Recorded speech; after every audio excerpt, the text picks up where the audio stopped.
Hello, and welcome to another episode of Let Me Know When You Get Home Safe. It's going to be a little different today because we're actually coming from the store, not from work, so we get a little more time together, which is good, I hope. I hope I don't run out of things to say.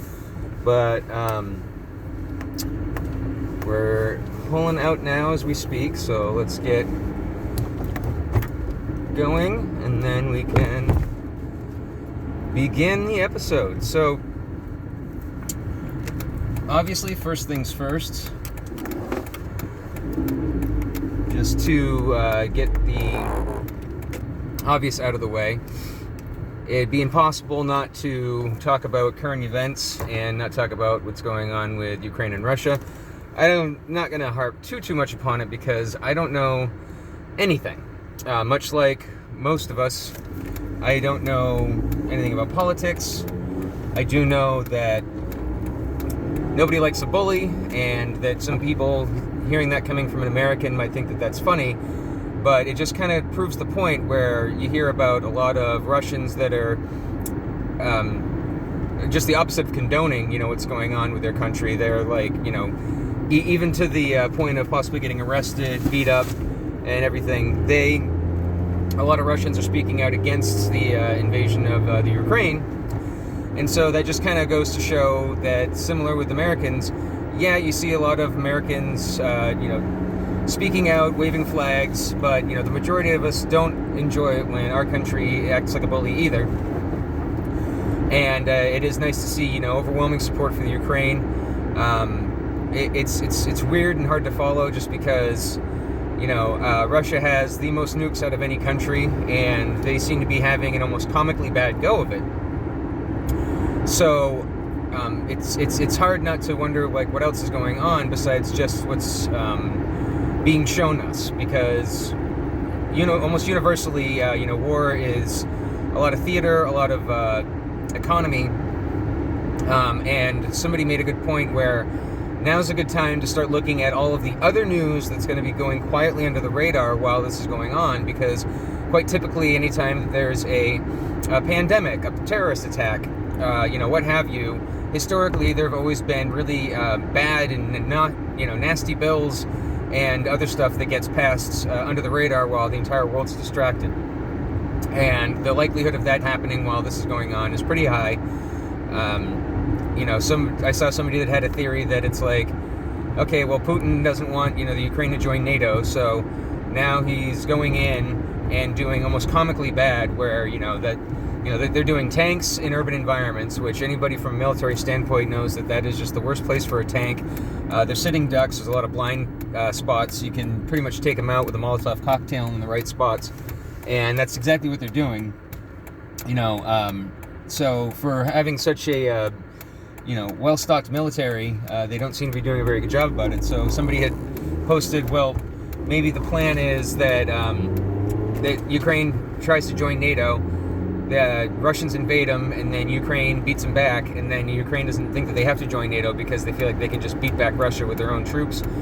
Again, I'm not a tinfoil hat where it's just something that should be talked about, where maybe everything that we're being shown, the president of the, Ukraine, fighting alongside the soldiers is a great visual. It's, he does seem to be genuinely, an awesome guy that's not, fleeing his state or country when things start to go even the slightest bit south, like I could name some people from America. But at the same time, it is what it is. Like, we can only believe the narrative that we're being told, and it's always important to question the narrative, especially as our main sources of news get more and more clickbaity and really just try and, mislead you with the title. Like, I don't know if I mentioned it in a previous episode or if that was one that was lost to my phone memory issue, but there was a, not to get too off subject, but there was a teacher. Then the headline reads, teacher sentenced to 40 years prison for feeding cum-laden cupcakes to students. And so if you look at that, you think that, of course, because that's what the title literally says, that the teacher put cum in cupcakes, fed them to the students, got found out, and now she's getting 40 years in prison for it. And of course, once you click into the article, you find out that that is not even close to the full story. When they, raided her apartment, they found evidence of, I believe, over 70 acts of sexual allegations, including child pornography. So she's not going to prison for 40 years just because she put some cum in cupcakes, because that's like, a fraternity prank. That obviously she shouldn't be a teacher, and should, not be able to be around kids anymore because she's obviously, disturbed. But 40 years in prison seems excessive until you click on it and then realize, oh, no, she's like a total piece of shit that should absolutely be locked away, thrown away the key, debatable about the death sentence. So, cum cupcakes was like the least of her problems. So, if they can't even get, stories like that where it's just about one person, and, honestly, if it wasn't my kid, it shouldn't even really be my business anyway. But obviously, you see a headline like that, you enjoy trying to write the occasional joke in your spare time. You're going to want to do a little bit of research before you just start slandering somebody's name on stage. So I'm glad that I did click into it, unfortunately, because, that did give them an extra click, and now the not-so-great news source is still in business.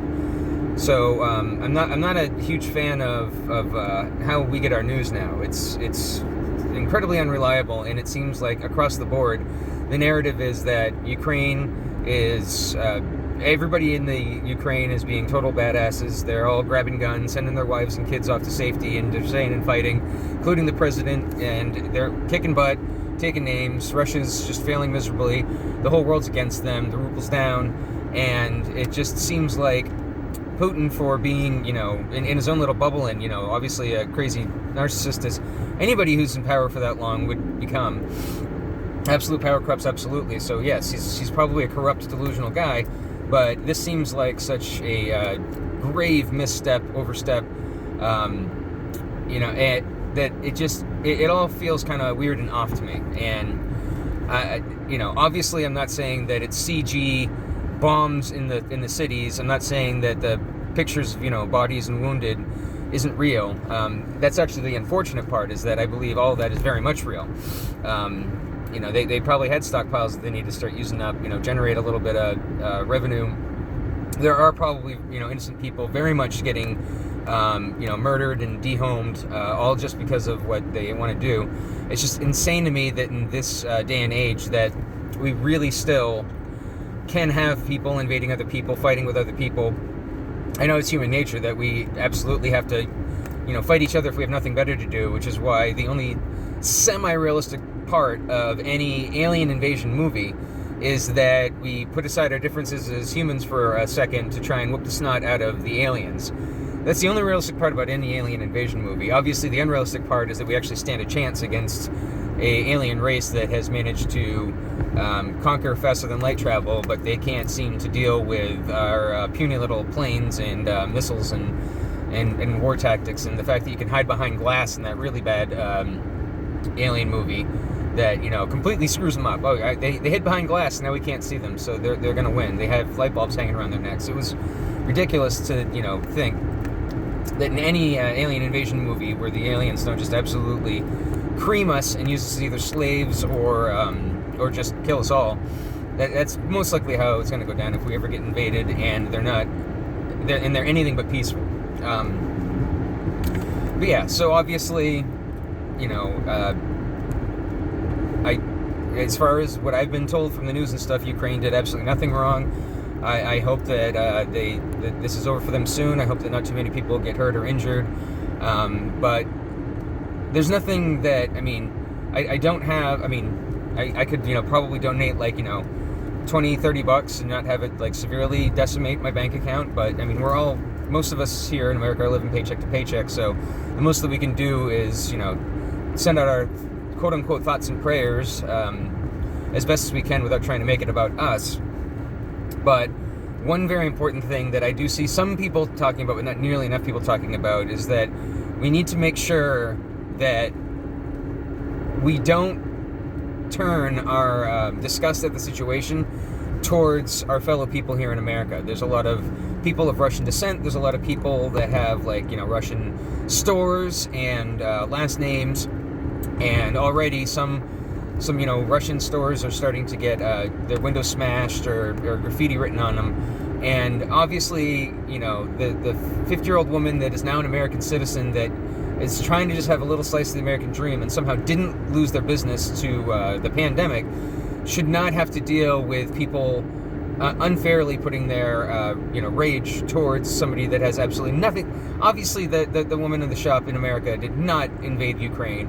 There's no reason for them to have to suffer damages, injury, and or just any kind of even like a hairy eyeball at them. They're completely innocent in all this as well. So it really should be something that because this happens literally every time. When the towers get bombed, you'd see sheiks getting accosted on the subway when, like, they're the furthest thing from, the people responsible. I mean, they're right on our side with us, and yet just because they had, what looked like a turban on their head, people would be, going after them. And it's just so stupid and misplaced and unnecessary. And it's already started, and I just hope that it doesn't get much worse, because I would love to think that we're a little bit smarter than that, but I mean, here we are. I don't know necessarily that we are. So I guess that's the only thing that I would try and say about the situation, because overseas, I don't know what's going on. I don't know what America as a country can do to help, and what it's doing to help, and what it plans to do to help. I just know what I can say domestically, and that is that can we just all agree that if it were our choice, that we would not do anything stupid as going to war with anybody else. I'm frankly amazed that at this point we haven't just started, if we have a dispute where we want to try and get some land from somebody else, that we just do something like build giant robots and, have the robots fight each other, and that's how we, settle disputes. There was an old 80s movie that I saw that did that very thing, and I believe that there was a reboot called Real Steel. I think it was Robot Jocks or something, the movie that I saw. But now there is this recent redo, and I think it was a redo of a movie called Real Steel, so I don't even think it's the same one that I'm talking about. But yeah, the fact that we don't settle things through a lot of talking, and heck, even put the chess grandmaster against the chess grandmaster, like anything that doesn't involve stupid shooting of guns. But I mean, that's where the money is, unfortunately, and it's probably going to continue to happen well beyond our lifetime, which is sad to see. But I just hope that as people talk about it, get more educated, and with the internet and all the media platforms, and as people start to embrace and learn about other cultures and the richness and diversity. And it isn't cultural appropriation, it's cultural appreciation. 9 times out of 10 when somebody is performing a traditional Chinese tea ceremony or something like that. I'm talking about my butt, I don't even know if that's an actual thing, but you get the example. It's like a lot of times this is a cultural celebration, not appropriation. And that's what we should be doing. We should be appreciating, like, holy crap, they have that kind of history, they have those kind of traditions, they have that kind of decorating styles, like ways of dressing, martial arts and architecture and art, and just it's crazy, like how we don't even need aliens in order to find such a diversity of, you just got to go into the oceans and go to somebody else's country to see entire worlds that are completely foreign to you if you've just lived around the same sex blocks most of your life, which I did for quite a majority of my life. I've been overseas. Once I've been to the other side of the country a few times, and it's insane how just even within the same country, of course the States is a little bit different because that's the size of quite a few countries, and because we are different states, a lot of times we have varying different laws and lifestyles. City life versus town life is just one teeny tiny example of how it seems like a completely foreign way of living. If you're New Hampshire, you're New York your entire life, and then you move out into the sticks, and you can't sleep because you don't hear horns blazing and traffic noises and sirens and stuff. All you hear is crickets and things going bump in the night. And if you live in the sticks and then you suddenly go to the city, you need earplugs because it's so loud and all these sounds just keep you up at night. But if you're in the woods, you could recognize, oh, that's a whippoorwill. Oh, that's just a, two squirrels having a fight. You can identify the sounds. They're quiet. They even help you sleep. So there's just, so much to be celebrated instead of, hated about everybody. Can't we all just get along? It shouldn't have to be a phrase that is just a futile phrase to say for so many, so often, and so frequently. But here we are. We just got off a pandemic, and it just does seem to be the natural flow of the way things go, of history repeating itself, that we would then go into, a skirmish that threatens to be, World War III, which I don't see that, coming. I mean, just because they have the most nukes doesn't necessarily mean that they want to test out the mutually assured destruction. But as long as we have nukes, that's always going to be an option for the severely deranged to eventually do. So ideally, it'll never come to pass. And even if Putin or someone in higher power gets crazy enough to actually say, yeah, let's do it, let's just F the world, that the person in charge of actually launching it, just doesn't do it because they're not dumb and they want to see their family again. But that's what an uninformed idiot American, in general, has to say about the whole subject. And probably everything that I've just said, is completely wrong, and I'm talking out of my butt. But I can only go based on what we're told and what I've seen, what the general vibe of the public seems to be. And obviously, yeah, the very simple, bare bones narration is Ukraine was part of Russia in the Soviet Union. Ukraine is no longer part of Russia. And so, Russia doesn't want to be too completely encased by NATO. NATO wants Ukraine. Ukraine's looking to join, and now Russia is invading Ukraine as a show of power. And I guess the end game is to then own Ukraine again. Which, if Britain tried that with every place that they used to own, but. And then, the visual is that, Ukraine's fighting back, and that the world's on their side, and that they're kicking butt and taking names, that Russia seems to be wholly inept at what they're doing. They're putting their vehicles into not too smart places where they're getting easily taken over by guerrilla warfare. I saw a tank getting stolen by a tractor. I mean, it's how ridiculous the visual has been, where instead of Russia being, bloody and quickly gaining territory, it's becoming an absolute crap show, and just in a really weird way. And unfortunately, people are, like I said, innocent people are just being put out of their homes. They're being forced to split up their families while this is all going on. I hope there's not too much destruction. I hope there's not too much death. And I hope that we don't do anything boneheaded like this for a really long time, hopefully ever. But enough about that. I wanted to make sure to get this, let me know when you get home safe, out of the way, even though I'm kind of cheating a bit, where I'm not actually going from work to home. I am going from the store to a car wash, as long as the car wash does not, have too long of a line, because this is potentially going to be the last day that I could do either of those things with plenty of time.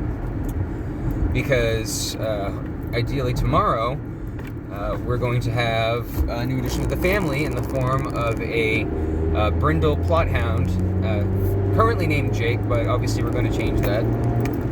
So yes, we are getting a second dog.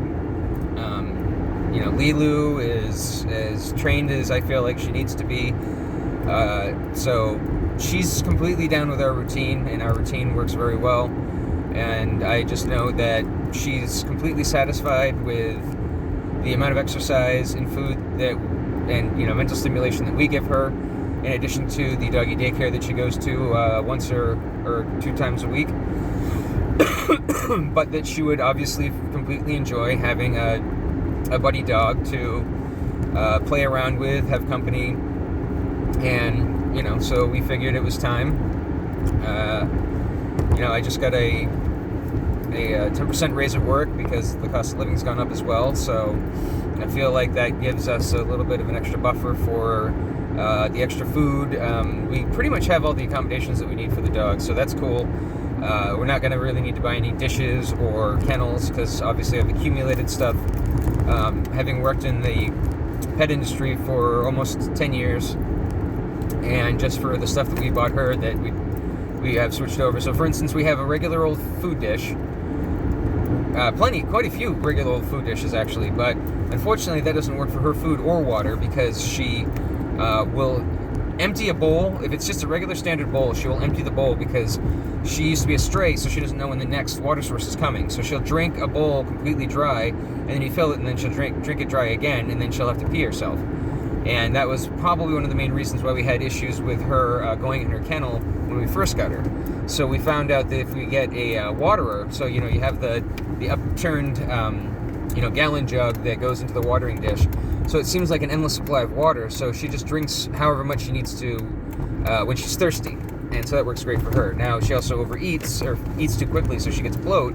So what we first did was we took a bowl, and most dog dishes, here's a little life hack if you don't want to spend the money on an official slow feed bowl.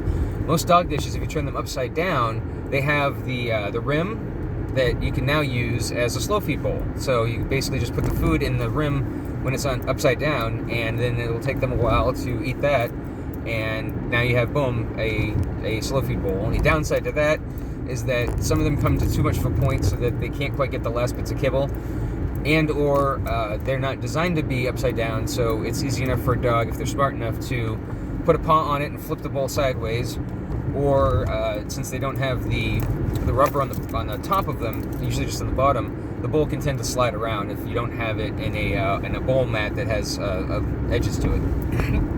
So we started off with that, but very quickly we realized that we needed an official slow feed bowl, and then we got what has got to be the smartest purchase for Lilu ever, which is the Kong Wobbler, which I highly recommend. It's just a bottom-weighted circular feeder that has its little hole in the side, so she has to bang it around, and then she bangs around, and then one kibble comes out, and then she eats that, and then bangs around, and then a couple kibble come out, and then she eats that.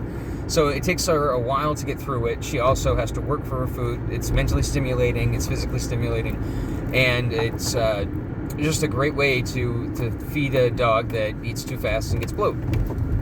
Now, the only downside is that means that when we do get the new dog, most likely we're either going to have to feed them at different times on different, maybe one downstairs, one upstairs, or Lilu's just going to have to go back to a slow feed bowl, because if she's banging the wobbler around and the other dog's in the area, obviously the other dog's probably going to try and eat any spare pieces that she might not have noticed right away, because she does do a cleanup afterwards. So she's really good about going back where she's knocked the wobbler around and picked up any stray pieces that she might have missed. But obviously if there's another dog there, they're going to want to try and get it too. Dogs are nothing if not opportunists, and that could obviously lead to resource guarding. We don't want to have either of the dogs fight over over food dishes. Water dishes is usually fine. In fact, most dogs seem to enjoy having a communal drink of water together. But food and treats and stuff are another story, so we're going to have to see how that goes. We do have, plenty of 6-inch and 3-inch hollow bones and various other things for treats that, there's enough of them that as long as we give each of them one, and hopefully they can, either just go to town on their own or switch off and not have it be an issue. So that's something we're going to have to watch very closely to start out with. But long story short, I don't know the next time that I'm going to be able to just do a casual store run / car wash with the new dog at home, because until we know that the dog is comfortable with the routine, we don't want to obviously have them in the kennel unsupervised for too long, which is why it's great that we have her letting the dogs out during lunchtime, and then me getting home before she does, so that at any given day, like the max amount of time that the dog should have to be in the kennel is 4 hours. But obviously, the first couple of days / weeks, the new dog isn't going to know that for sure. So if they drank too much water before going into the kennel and they don't know how much longer we're going to be, they might not be able to hold it. So we're going to see. It's exciting. It's a bit scary, and we are trying to think of names right now. I didn't want to have... So, we named our first dog Lilu because we both like the movie Fifth Element. And so we named her after, the Mia Jovovich's character in the Fifth Element, Lilu. And so naturally the inclination would be to have whatever guy is coming into the family to name him the male character, so Corbin Dallas. And the only thing that I have against that is that I'm not a superstitious guy, but at the same time, I feel like it's setting you up for failure. If you name a pair of any animal, a pair of dogs, a pair of hamsters, a pair of guinea pigs, if you name them with a combo name, it's almost like setting it up for failure where, like, well, now one's going to get cancer, and then now Corbin doesn't have his Lilu, and that makes it even sadder. But I guess the way it all started was, if you know about our axolotl fiasco. So I had a customer when I was working at the pet store donate 2 axolotls that were supposedly brother and sister. And so they were supposedly a pair of sisters. So they're supposed to be the same sex from the same litter. They got along with each other. They didn't need each other's they didn't eat each other's what do you call them, the head gills. And so when we got them, we decided to name them Ellen and Portia, after obviously the famous celebrity couple. And then come to find out, after having them for quite a few months, I actually can't remember how long we had them, but all of a sudden, boom, eggs everywhere, eggs as far as the eye can see. So apparently Ellen was in fact a female and Portia was actually a dude, and they mated, and we were able to save a handful of the eggs and raise them, and then donated all but one out, and then we gave the 2 to Axie Haven, because if you're not aware, there are more axolotls in captivity than there are in the wild, much like tigers, and the reason for that is because the way that axolotls evolved, they had no natural predators. They were the apex predator of their location. So anytime an invasive species shows up, or too wild of an environment change happens, or if we terraform their natural environment so that they don't have any place to actually reside, like no sources of water.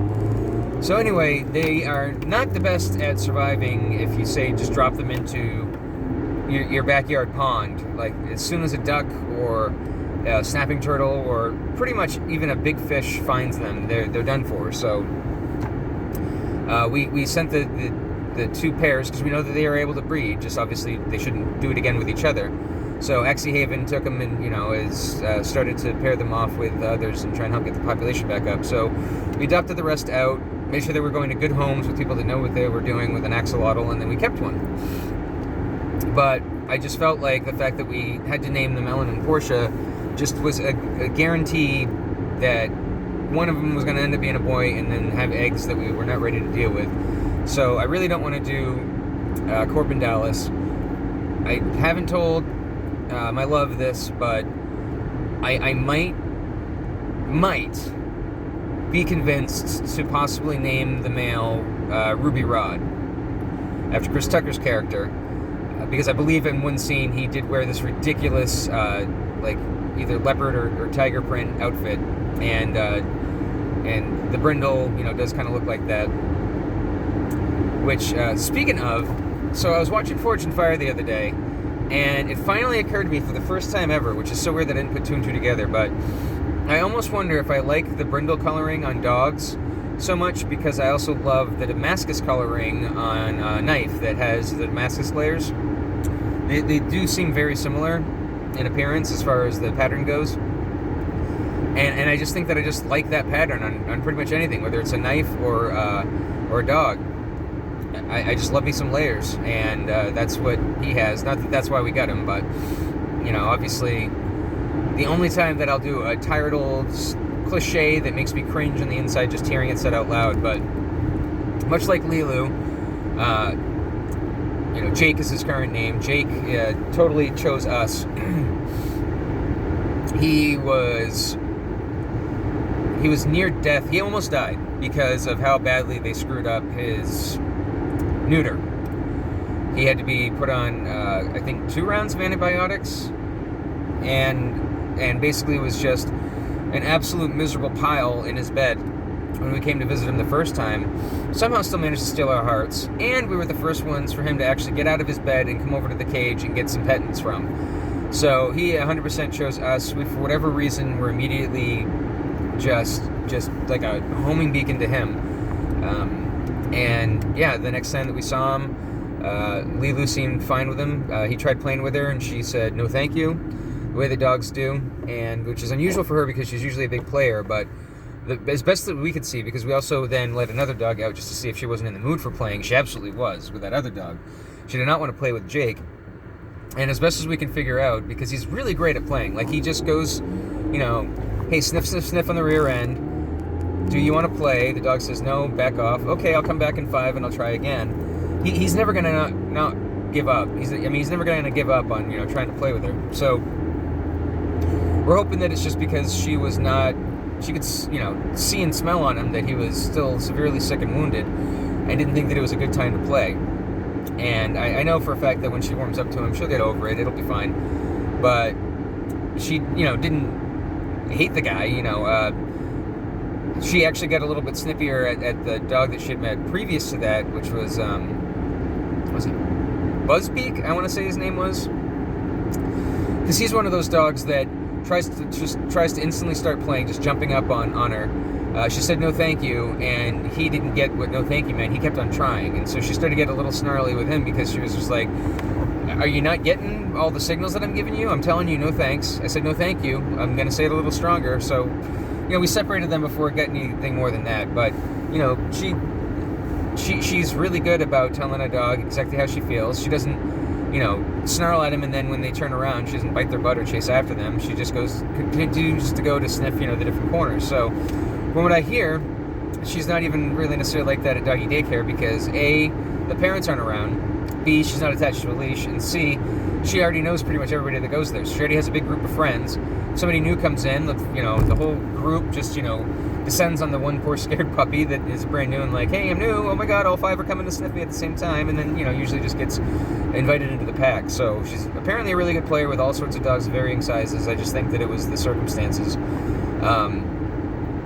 But yeah, we're gonna see how it goes. We're excited, and obviously if it doesn't go well, I can try every trick in the book that I learned through dog training, and if it doesn't work out well, then we'll return him, and it'll be sad to see him go, but we know that the place that we got him from, we'll find a good home, just like they did with Lilu, because it's the same people that we're going to. So I hesitate on naming company names and stuff for things like this, especially after just talking about a bunch of war stuff. But definitely support shelters. Think adoption first. It is always nice seeing. It's kind of nice and kind of heartbreaking to see that out of all the dogs that they just gotten from the recent batch, it's 2 puppies that they're having the hardest time getting rid of, which is almost kind of uplifting for me in a way, because a lot of times being at a pet store, you just see it, and you hate to see it, but people that get a puppy for their kids for Christmas, 6 months later, they're not a cute little puppy anymore. They haven't taught them any good habits, and so now they have a dog that's just trashing the house, and they're like, well, we're losing thousands and thousands of dollars in furniture replacement and wall repair. So they just send them to a shelter, and more often than not try and just get another puppy and say, well, we just might as well get a bad puppy. There are no bad puppies. There's only bad pet parents and bad raising. I mean, unless the dog literally has neurological damage, there's no such thing as a bad puppy. You just gotta know how to raise them right. And that's why I hate people saying just like, oh, pit bulls are great as long as you raise them right. It's like, no, pit bulls start out great. Every puppy starts out great. Pit bulls are not any exception to that. All dogs start out great. It's the way that you raise them. So, all right, I'm here to get a car wash where I don't know how the audio is going to be. So let's just go ahead and pretend that this is me getting home safe. And We got a little bit of a longer one today, so hopefully you appreciated that. And I appreciate you. And I will see you next time.